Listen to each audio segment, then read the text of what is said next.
എത്ര സിമ്പിൾ റെസിപ്പിയാണ്, പക്ഷേ എന്താ ടേസ്റ്റ്. അപ്പം നെയ്യപ്പം നമുക്ക് തയ്യാറാക്കാം. അതിനായിട്ട് 1.5 കപ്പ് പച്ചരി കഴുകി വൃത്തിയാക്കി കുതിരാനായിട്ട് വെക്കാം 4-5 മണിക്കൂർ. അതിനുശേഷം വാർത്ത് വെച്ച് പിന്നെ പൊടിച്ചെടുക്കാം. ഇനി കണ്ണകലുള്ളൊരു അരിപ്പയിലരിക്കണമെങ്കിൽ കുറച്ച് തരിയോടെ കൂടെ കിട്ടും. ഇനി അതിലേക്ക് ഇളം ചൂടോട് കൂടെ ശർക്കര ഉരുക്കി ചേർക്കാം. പിന്നെ 2-3 നുള്ളു ഉപ്പും കൂടെ ചേർത്ത് അവിടെ വെക്കാം. ഒരു 6 to 8 മണിക്കൂർ വരെ വെക്കാം. 8 മണിക്കൂറൊക്കെ കഴിഞ്ഞിട്ടുണ്ട്. ഇനി ഇതിലേക്ക് കുറച്ച് ചേരുവകൾ ചേർക്കാനുണ്ട്. തേങ്ങാക്കൊത്ത് ചെറുതാക്കി അരിഞ്ഞ് വെളിച്ചെണ്ണയിൽ നല്ല ഗോൾഡൻ കളറിൽ മൂപ്പിച്ചെടുക്കാം. അപ്പോൾ മാവ് കുറച്ച് തിക്കായിട്ടിരിക്കുന്നുണ്ട്. അപ്പോൾ അതിലേക്ക് ഈ തേങ്ങാക്കൊത്ത് മൂപ്പിച്ചത്, പിന്നെ 1 ടേബിൾ സ്പൂൺ എള്ള്, പിന്നെ ഏലയ്ക്കും പഞ്ചസാരയും കൂടെ പൊടിച്ചത്, അല്ലെങ്കിൽ ഏലക്കാപ്പൊടി മാത്രമാണെങ്കിൽ അതും കൂടെ ചേർത്ത് കൊടുക്കാം.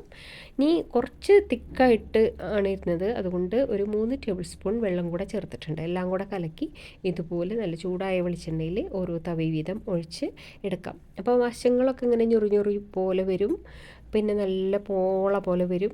അപ്പോൾ ഇത് പൊരിച്ച് കഴിയുമ്പോൾ പുറം ഭാഗം ഇത്തിരി ക്രിസ്പി ആയിട്ടും ഉൾഭാഗം നല്ല സോഫ്റ്റ് ആയിട്ടായിരിക്കും ഇരിക്കുക.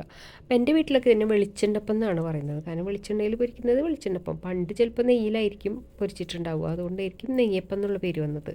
പിന്നെ വീട്ടിൽ തേങ്ങയും ഉള്ളി കുറച്ച് ജീരകം കൂടെ ചേർത്ത് അരച്ചിട്ട് അതും കൂടെ ചേർക്കും. അപ്പോൾ ടേസ്റ്റ് ഭയങ്കര രസമാണ് കേട്ടോ അങ്ങനെ കഴിക്കാനും. ഇതിപ്പോൾ വളരെ സിമ്പിളായിട്ട് ചെയ്യുന്നതാണ്.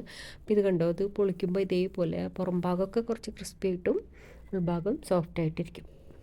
അടിപൊളി ടേസ്റ്റാണ്.